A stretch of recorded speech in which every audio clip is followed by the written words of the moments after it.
जहाज का रुख मशरिक की तरफ मोड़ दो। दमिश्क जाने से पहले मैं अपनी जाए पैदाइश वतन मारूफ हीफा को देखना चाहती हूँ। यह हुक्म एक नकाब पोश फलस्तीनी लड़की लैला खालिद का था, जो उसने पायलट को दौरान प्रवास दिया। पायलट ने हुक्म की तामील की, जहाज दमिश्क में उतार लिया गया।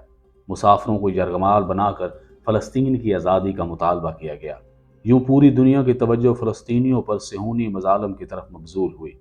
फिर ये हुआ कि मुज़ाकरात के बाद इसराइली जेलों में फ़लस्तीनी कैदियों की रिहाई और हाई जैकर्स की बाहिफाजत वापसी की शराइत पर तमाम यरगमालियों को रिहा कर दिया गया।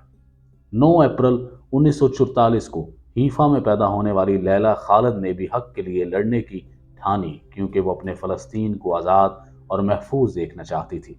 इसी ख्वाहिश को पूरा करने के लिए और फ़लस्तीनियों को ज़िंदा देखने के लिए लैला ने बचपन में ही फ़लस्तीन की तहरीक आज़ादी में शमूलियत इख्तियार की, और देखते ही देखते वो इस तंजीम की मुतहर्रक कारकुन बन गई। वो सर पे कफन बांध के निकली। लैला और उनके साथियों ने 1968 और 1971 के दरमियानी अरसे में 4 जहाज अगवा किए। फ़लस्तीन लिबरेशन फ्रंट में शमूलियत इख्तियार करने के बाद लैला ने पहला जहाज 29 अगस्त 1969 को हाईजैक किया। यह बोइंग 707 जहाज था।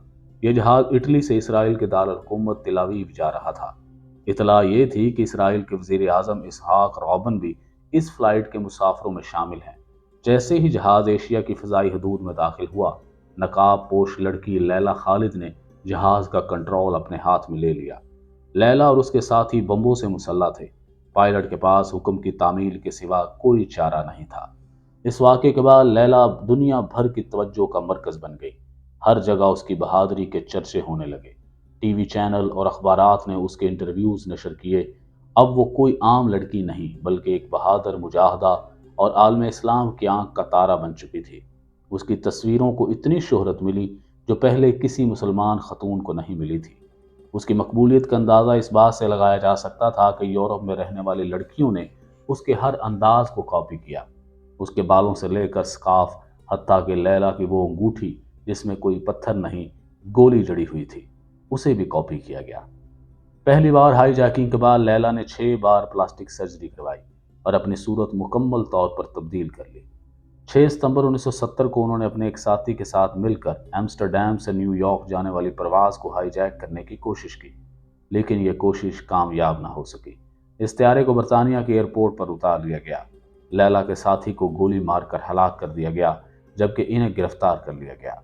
अभी 1 महीना भी नहीं गुजरा था कि फ़लस्तीनी मुजाहिदीन ने एक और तैयारा हाईजैक कर लिया। मुज़ाकरात हुए और लैला खालिद की रिहाई का मुतालबा किया गया।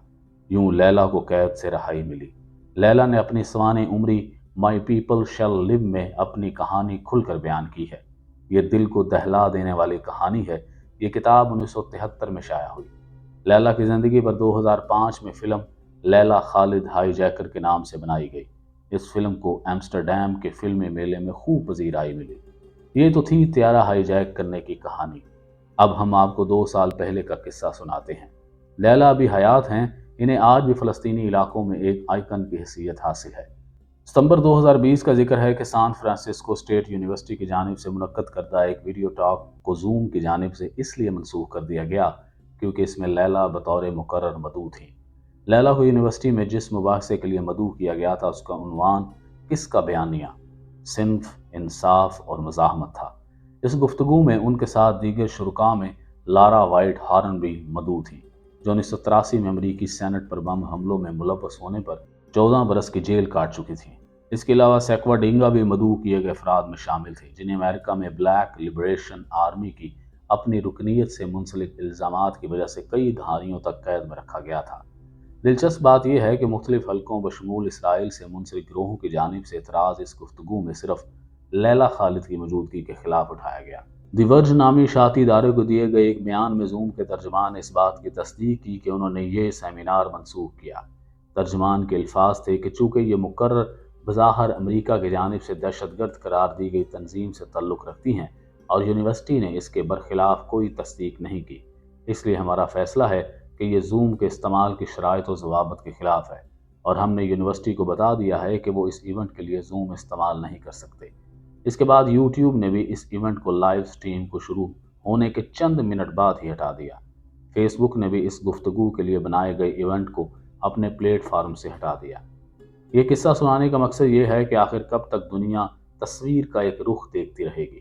کب تک مسئلہ فلسطین پر صرف ایک ہی فریق یعنی اسرائیل کو سنا جاتا رہے گا؟ دوسرے فریق فلسطینیوں کی آواز کو کب تک جبر اور ظلم سے دبایا جاتا رہے گا؟ کب تک آگ اور خون کی ہولی کھیلی جاتی رہے گی؟ یہ سلسلہ نہ رکا تو لیلا خالد جیسے کردار جنم لیتے رہیں گے، کیونکہ حق کے لیے لڑنا تو بغاوت نہیں ہوتی۔